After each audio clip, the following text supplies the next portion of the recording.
Bonjour Éric Coquerel. Bonjour. Vous êtes président de la commission des finances à l'Assemblée nationale. On est ravis de pouvoir échanger avec vous aujourd'hui parce qu'à partir de demain, vous allez être très occupé. Vous avez un rôle crucial au sein de cette commission avec le début de l'examen du budget. Alors, on va parler en détail de cet examen, mais sur l'esprit général d'abord. Faute de majorité, le gouvernement va devoir négocier, encore plus que d'habitude avec les groupes parlementaires. Vous vous en réjouissez ? Sur le principe, oui. Enfin, sauf qu'il nous a prévenu qu'en réalité, il n'allait pas beaucoup négocier dès le départ. De quoi parlez-vous ? Par exemple, ils ont expliqué qu'ils allaient être intraitables sur les équilibres. Bon, les équilibres, c'est en réalité la structure même du budget. Est-ce que, par exemple, vous diminuez le déficit en permettant qu'il y ait plus de recettes, puisque vous savez que c'est ça qui explique l'explosion du déficit depuis 2017, c'est le fait que l'État s'est privé de recettes et en faveur des plus riches notamment, ou est-ce que vous allez attaquer par la face nord, c'est-à-dire la baisse des dépenses publiques, la baisse des prestations sociales, etc., etc. Le gouvernement a choisi cette deuxième option. Bon, et il dit, on ne va pas changer les équilibres, donc on négociera dans ce cadre-là. Donc vous voyez qu'il n'est pas parti, j'allais dire, pour accepter tout ce que l'Assemblée pourrait lui imposer. Et il a notamment l'article 40, dont je suis dépositaire, mais la Constitution m'oblige à le respecter, qui est une arme redoutable, par exemple, pour éviter toute dépense supplémentaire. Mais il n'y aura pas de 49.3, c'est aussi ce qu'a dit Sébastien Lecornu, donc ça veut dire qu'en l'état, vous pouvez vous permettre de tout faire passer s'il y a une majorité. Eh bien non, justement, déjà au niveau dépenses, c'est ce que je viens de vous expliquer, c'est très corseté, et puis il y a d'autres façons de faire. Alors le 49... ouvre pas le jeu. Comment ? Pardon, ça ouvre pas le jeu, cette absence de... Ça n'ouvre pas le jeu 49.3. autant qu'on l'imagine. C'est-à-dire que ce qui se passe, c'est... Alors, certes, le 49.3 est un vestige de la Ve République qui est quasiment unique en Europe. Moi, quand j'en parle à des Mais là, on ne homologues... l'utilisera pas. Donc, Voilà. quelque part, ça permet Oui, d'adopter... mais sauf que vous avez d'autres méthodes. Par exemple, vous avez une méthode qui consiste, quand on démarre un budget 2 semaines en retard, comme on est là, qu'on n'a plus de marge, à faire en sorte de laisser traîner les débats pour qu'au bout de 70 jours, pour le budget de l'État, 50 jours pour le budget de la sécurité sociale, on y reviendra sur le fameux amendement sur les retraites. Ce sera encore plus serré d'ailleurs. Vous puissiez dépasser ces délais, et dans ces cas-là, le gouvernement, figurez-vous, applique le budget par ordonnance, le budget initial. Bon. Donc on voit bien que ça, c'est par exemple une façon de faire. Il y a d'autres façons de faire, je vous ai parlé de l'article 40, il y a tout un tas de mesures qui permettent en réalité au gouvernement d'essayer de peu changer son budget, mais... ce qui est vrai, c'est que je pense que, comme il n'a pas de majorité, je pense qu'au final, nous battrons ces budgets. Mais Éric Coquerel, vous prêtez là des intentions au gouvernement. Aujourd'hui, dans les temps, on peut tenir les timings. Dans les temps, on peut tenir ces timings, mais c'est extrêmement serré, c'est ce que je suis en train de vous dire. On n'a plus un jour de marge. Avant, on avait 2 semaines de plus. Donc voilà, si vous voulez, je regarde comment agit depuis un an le pouvoir macroniste, c'est-à-dire minoritaire dans les urnes, minoritaire à l'Assemblée nationale, et essayant de passer coûte que coûte, quoi qu'il en coûte, ces budgets d'austérité, ces politiques antisociales, vous me permettrez d'être méfiant. Éric Coquerel, justement, reprenons l'agenda de demain. C'est le début de l'examen du budget en commission. Juste sur la partie recettes du budget, les dépenses, ça sera dans un second temps. Que les auditeurs nous comprennent bien, l'examen en commission, c'est une première discussion avant les débats dans l'hémicycle, avec des députés de tous bords, mais en plus petit comité. C'est intéressant parce que ça permet souvent de voir les équilibres, les points de blocage, les points d'entente aussi. Comment ça va se passer concrètement à partir de demain en commission ? Concrètement, on va regarder tous les amendements qui sont déposés en commission. Alors de mémoire, il y en a eu à peu près 1800. On a essayé de faire des cibles. Moi, j'ai essayé d'organiser. Vous vouliez 1200, vous aviez dit pas plus de 1200 parce qu'il faut qu'on ait le temps de tout regarder. C'est une cible. Vous savez, le droit d'amendement est constitutionnel. Donc, d'ailleurs, le socle commun qui a débordé un peu. Oui, c'est ça qui est paradoxal, vous avez raison de le noter, c'est-à-dire qu'on a des budgets, en général, qu'est-ce qui se passe dans un budget ? Le gouvernement, les groupes gouvernementaux amendent très peu, puisqu'ils sont d'accord avec le budget. Normalement, c'est les groupes d'opposition. Et là, c'est l'inverse, c'est-à-dire que c'est les groupes gouvernementaux, ce qui me met une petite aussi alerte sur la question des délais, qui ont le plus amendé et qui ont finalement le moins fait d'efforts par rapport aux cibles qu'on s'était fixées collectivement. Bon, malgré tout, il y a quand même depuis un an, on a quand même réussi à baisser le nombre d'amendements qui fait que, je pense, on devrait parvenir en commission à tous les examiner. Le vrai enjeu, ça va être la séance. Et concrètement, vous, chez LFI, vous espérez faire passer quels amendements ? Quelles sont vos priorités ? À nous, notre programme. On a un programme. Alors, ce ne sera pas tout le programme. Non, mais j'ai pas dit ça. Vous me dites qu'est-ce qu'on va essayer de faire. Donc, on a un programme, c'est le programme du NFP. Nous, on y reste fidèles. Et donc, on a un certain nombre de mesures qui, en gros, va chercher du côté des recettes, notamment la taxation des plus riches, des grandes entreprises. La fameuse taxe aux UCPAN, entre autres, mais il y a aussi l'ISF l'ISF climatique, un rétablissement de l'ISF avec une variante climatique. Il y a aussi des taxes sur les dividendes, en finir avec la flat tax et le bouclier social du capital. En gros, on a des mesures. Si on les faisait toutes passer, on aurait au moins une centaine de milliards de recettes qui arriveraient. Et vous voyez qu'on n'aurait pas besoin d'aller baisser les dépenses publiques et on récupérerait même de l'argent pour l'investissement. Mais je ne me fais pas d'illusions. Aujourd'hui, dans la séance, en commission et dans la séance, il n'y aura pas de majorité pour passer beaucoup de ces mesures, notamment parce que le Rassemblement national me semble engager la discussion budgétaire sur un côté un peu plus libéral, néolibéral que l'an dernier. L'an dernier, justement, vous aviez réussi à faire passer une série d'amendements pour un coût total de 50 milliards d'euros. Alors, plus que ça, 60. Même. 60, il n'y a pas eu d'effet parce que tout est tombé à l'eau avec la chute du gouvernement. Non, tout a été battu. Parce qu'il y a une alliance entre le Rassemblement national et le socle commun qui n'ont pas voté le budget qu'on avait réussi à amender. Aussi, effectivement. Mais votre objectif, c'est quoi aujourd'hui ? Aujourd'hui, très clairement, je ne crois. Alors, je reviens sur le sujet. Je ne pense pas cette fois-ci que nous allons réussir à imposer un budget dit NFP compatible. On l'a essayé il y a un an. On y était arrivé dans les amendements. On s'aperçoit qu'après, il y a eu un espèce de bloc réactionnaire qui a empêché de le faire. Et puis, depuis un an, on a l'habitude, c'est que ce gouvernement et le pouvoir macroniste ne veut rien lâcher par rapport à ça. Aussi, une autre problématique, c'est que le NFP arrive moins soudé, moins uni, puisque M. Faure a tenté d'aller négocier avec le gouvernement. Il lui-même dénonce désormais, enfin en tout cas dit qu'il n'est plus lié au programme du NFP. Donc, il dit qu'il n'y a pas eu d'accord, qu'il n'y a pas eu d'échange, en tout cas. Bon, écoutez, ce que je constate, c'est que entre ce que dit le Premier ministre pour essayer d'obtenir la non-censure des socialistes et ce qui était sorti du Bureau national du Parti socialiste, ça se ressemble étrangement. Mais aujourd'hui, la censure est toujours possible. Ils sont d'accord au moindre mot. Oui, d'accord, mais je parle de la censure. Il y a un an, les socialistes, avec nous, avaient voté la censure de M. Michel Barnier avant qu'on engage le débat. Là, ça n'a pas été le cas. Bon. Donc je constate, je ne sais pas si c'est de l'accord, mais ils sont entendus au moins au mot près sur les formules qui permettaient la non-censure. Donc on n'est pas dans le même cas de figure. Donc très clairement, on va jouer notre travail de parlementaire. Nous, on le fait toujours, France Insoumise, pour essayer de modifier ce budget. Je ne crois pas qu'on y parviendra dans le cadre d'un budget que nous pourrions du coup voter. Et donc l'objectif, je vous le dis très clairement, ça va être de battre ce budget parce qu'il n'est pas bon pour le pays. Éric Coquerel, depuis l'année dernière, le budget et l'état économique de la France s'est dégradé. On voulait vous faire réagir aux propos de Roland Lescure. Il s'exprimait hier matin sur France Info. Ce que je leur dis, c'est soyons responsables. C'est vraiment à nous. Et quand je dis nous, c'est à la fois le gouvernement et le Parlement de convaincre les observateurs, les agences de notation, les marchés financiers. Mais il faut continuer à rassurer les investisseurs et les agences de notation. Alors, Roland Lescure, il s'adresse à vous, les parlementaires, l'opposition également. Il réagit après la dégradation de la note de la France par S&P, de A à moins à A+. On l'a appris avant-hier.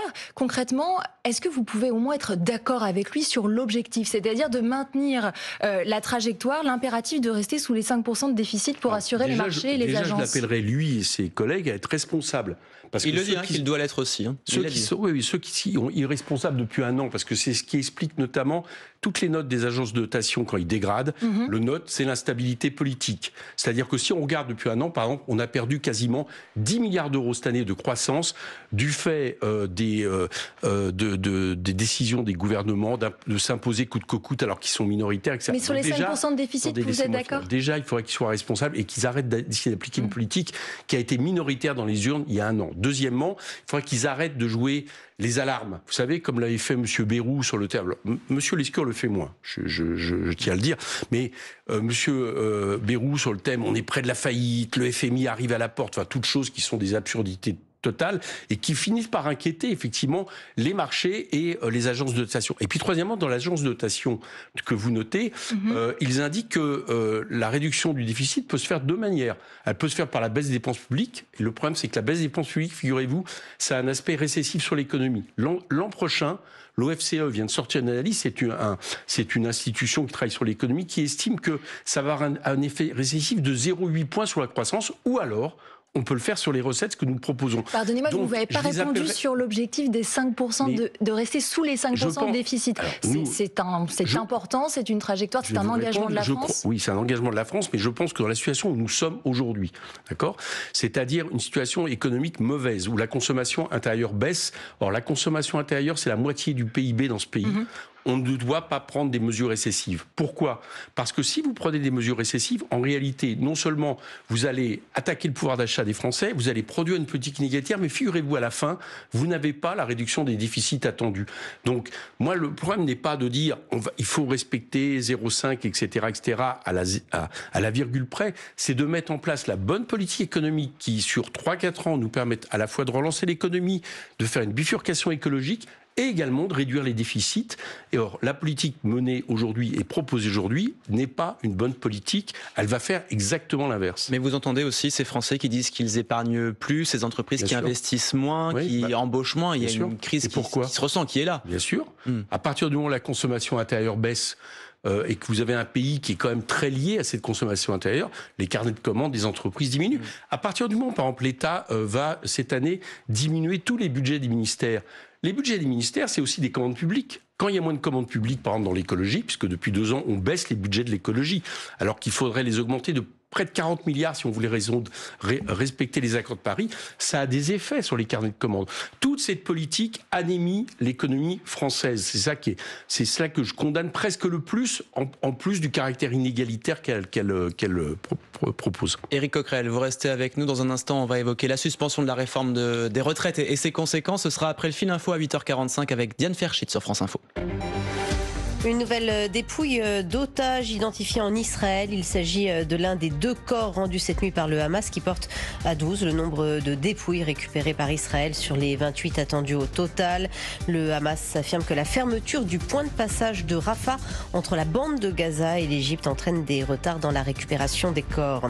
En France, le débat parlementaire sur la fin de vie devra être tranché avant l'élection présidentielle. C'est ce qu'affirme ce matin Maude Bréjon. La porte-parole du gouvernement s'exprime dans le Parisien aujourd'hui en France. 2 propositions de loi sont concernées. Les débats avaient été interrompus par la crise politique. Demain, l'Assemblée nationale débute en commission l'examen du budget. Un foyer de grippe aviaire détecté dans un élevage de canards dans le Lot-et-Garonne. Les 2000 animaux vont être abattus afin d'éviter la propagation du virus. C'est ce que précise la préfecture. Une zone de protection de 3 km a été mise en place autour du site contaminé. La France affronte la Roumanie en finale du championnat d'Europe par équipe de tennis de table. Aujourd'hui, ça se passe en Croatie. Des Bleus emmenés par les frères Lebrun. Cela fait 27 ans que la France n'a pas décroché le titre dans la compétition. Finale qui débutera à 17h. France Info. Le 8h30 France Info, Benjamin Fontaine, Camille Vigogne-Lecoat. Éric Coquerel, député insoumis et aussi président de la Commission des Finances. Vous êtes toujours avec nous. On va parler des retraites, du Parti Socialiste aussi, grâce auxquelles ce gouvernement tient. Ils n'ont pas voté votre motion de censure dans leur majorité. Elle a échoué à 18 voix près. Vous comptez les récupérer comment la prochaine fois, les socialistes ? Écoutez, si on les récupère, en théorie... Si, comme je l'espère, on base budget et que le gouvernement est censuré, j'espère qu'à ce moment-là, ça sera le cas, parce qu'il faut un retour aux urnes. On ne peut pas continuer longtemps comme ça. Et vous savez que le retour aux urnes, nous, on souhaite que ça soit une présidentielle anticipée. On va y venir, mais ils ont quand même obtenu une sacrée victoire avec cette suspension de la réforme des retraites. Est-ce que vous leur concédez le point ? Non, je ne leur concède pas le point. Pourquoi ? Parce que, ils ont obtenu un sursis. C'est-à-dire qu'en gros, pour que les gens comprennent, la réforme des retraites n'est pas remise en question, l'allongement de l'âge jusqu'à 64 ans. Ce qui se passe, c'est que les gens vont gagner 3 mois par rapport à ce qui était prévu, a priori. On ne sait pas jusqu'où ça va aller d'ailleurs. Mais en tout cas, les générations 64-65, ça va être le cas. Bien. Et en face de ça, ils sont aujourd'hui dans l'obligation, parce que sinon cet amendement qui est prévu dans le projet de loi de finances de la sécurité sociale ne passe pas. Pour le faire passer, ils sont quasiment obligés de voter ce projet de loi. Et ce projet de loi, c'est un musée des horreurs sociales. On a rarement vu un projet de loi sur la santé aussi... j'allais dire antisocial depuis le début de la 5e République. Pardon, mais qu'on comprenne bien, s'il passe par un amendement, vous ne votez pas l'amendement de la suspension des retraites, monsieur Coquerel ? Je vous donne juste un exemple pour bien comprendre. D'un côté, on dit aux retraités, on va vous accorder 3 mois sur la réforme qui est prévue, qui est totalement minoritaire dans le pays. Donc c'est pour ça que nous on dit qu'il n'y a que l'abrogation qui aurait dû être faite. Mais d'un autre côté, on leur prend 3,7 milliards d'euros, soit à travers les indexations de pensions, gel de l'impôt sur le revenu, etc., qui vont condamner. Donc d'un côté, on nous dit, pour faire passer cet amendement, il faut voter pour un projet de loi qui prend 3,7 milliards d'euros. Donc vous ne voterez pas l'amendement? Comment? Vous ne le voterez pas, on ne votera pas le projet de loi de finances de la sécurité sociale. On verra bien comment l'amendement est écrit. L'amendement sur la suspension des retraites, vous n'êtes pas certain de le voter? On verra bien comment l'amendement est écrit pour l'instant. Comment vous justifieriez auprès de vos électeurs de pas... Oui, mais je cherche à comprendre, c'est important aussi. On ne sait pas comment est écrit l'amendement, d'accord? Donc nous, on a l'habitude, quand un amendement va dans le bon sens, de le voter. Donc on va bien voir ce qu'il y a dans l'amendement, parce que figurez-vous, on ne sait pas, par exemple, je ne rentre pas dans les détails, mais si c'est l'application de la réforme qui est reportée, ou est-ce que c'est la réforme globalement. Donc ça va faire des petits changements. Et en tout cas, on ne mettra pas le doigt dans quelque chose qui, en réalité, fige la retraite à 64 ans et ne l'abroge pas. Donc on verra bien l'amendement. Mais ce qu'il faut bien comprendre, ce que les gens entendent, c'est qu'en réalité, cet amendement ne servira à rien si les groupes de gauche, si les oppositions vont jusqu'au bout et s'opposent à un projet de loi de finances qui est totalement délétère vis-à-vis des retraités, vis-à-vis des pensionnés, vis-à-vis des populations les plus précarisées. Donc tout ça, c'est un jeu de dupes. Vous avez le sentiment que les socialistes se sont fait piéger? En tout cas, si je suis aimable, je dirais que oui, ils se sont fait piéger. Peut-être le savaient-ils, mais comme je suis aimable, je vais dire qu'ils sont fait piéger. Il y a un autre scénario qui se dessine depuis hier. Jean-Luc Mélenchon, Marine Le Pen ont demandé au gouvernement de ne pas passer par un amendement, mais d'inscrire la suspension de la réforme des retraites dans le budget de la sécurité sociale et avant son examen. Ça permettrait, selon vous, que la suspension justement ne se fasse pas retoquer par le Conseil constitutionnel. C'est un peu technique, mais... Je l'ai demandé également, c'est le constitutionnaliste Benjamin Morel qui a rappelé que si vous faites une lettre rectificative avec le projet de loi de finances, vous n'avez pas le défaut, en cas de dépassement des délais de soit 50 jours, que les ordonnances restituent le texte initial et donc annulent l'amendement sur les retraites. Donc ça réglerait au moins ce problème. Donc moi je le demande.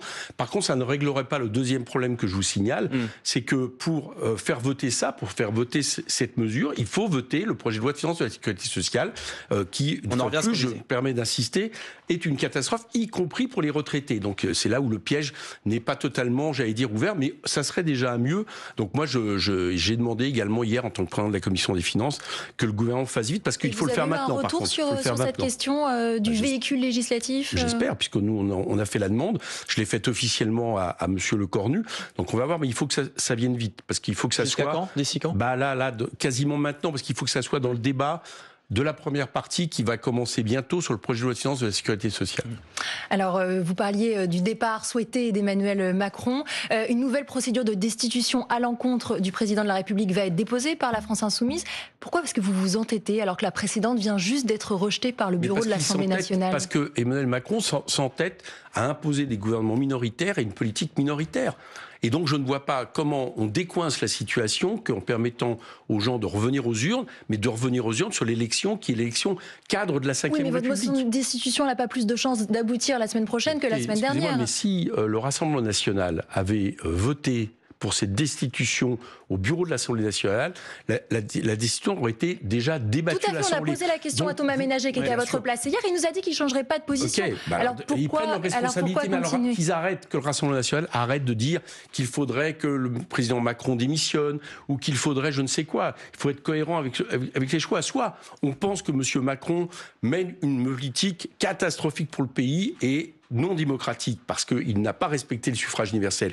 Et dans ces cas-là, c'est normal. J'ai pas d'autres moyens. Qu'est-ce que vous nous donnez d'autre comme moyen que d'essayer cette voie? Et moi, je dis une chose, c'est que je ne sais pas si la motion pourrait aller jusqu'au bout, mais déjà, le fait qu'elle soit discutée dans l'Assemblée, vous imaginez le coup de tonnerre. Donc déjà, la pression sur Emmanuel Macron serait d'autant plus forte, surtout que d'autres, vous le savez, demandent sa destitution. Édouard Philippe l'a redemandé. Enfin, en tout cas, il n'a pas demandé une destitution de la même façon. Mais Éric Coquerel, tout à l'heure, vous avez dit, François Bayrou a affolé les instituts de notation, justement, en faisant peur. Est-ce qu'en agitant une démission, en agitant cette destitution, vous ne craignez pas, je crois vous pas, aussi, d'affoler ces agences? Non, je ne crois pas. Je crois que pour en finir avec l'instabilité et le chaos dans le pays, il faut permettre aux gens de revenir et de voter pour que on ait une vision claire sur la politique que le peuple veut. Ça veut dire que pendant des mois, on je n'ai pas d'autres moyens. Pas de choses qui avancent non plus. Alors, il y aura un budget, que ce soit une dissolution ou autre, il y aura une loi spéciale qui sera votée avant, qui va restituer le budget de l'an dernier. Il se trouve que le budget de cette année est tellement si catastrophique que si on restitue le budget de l'an dernier, il sera quand même meilleur pour les assurés sociaux, pour tous nos concitoyens qui payent l'impôt sur le revenu, etc. Donc on aura un budget, et puis ça permettra de faire des élections et d'avoir un débat sain dans ce pays, et non pas qu'on nous impose une politique minoritaire avec tous les arcanes de la Ve République. On aura un budget, c'est ce que vous nous dites aujourd'hui. De toute façon, il y aura un budget, bien sûr, il faudra faire peur aux gens, quoi. Président, le gouvernement fait peur aux gens, de la et du coup, affole tout le monde. Des finances de l'Assemblée nationale. Bon courage pour les prochaines semaines. Merci Camille, on vous lit évidemment dans les pages politiques du Nouvel Obs. Le 8h30 est à retrouver en intégralité et en vidéo sur franceinfo.fr.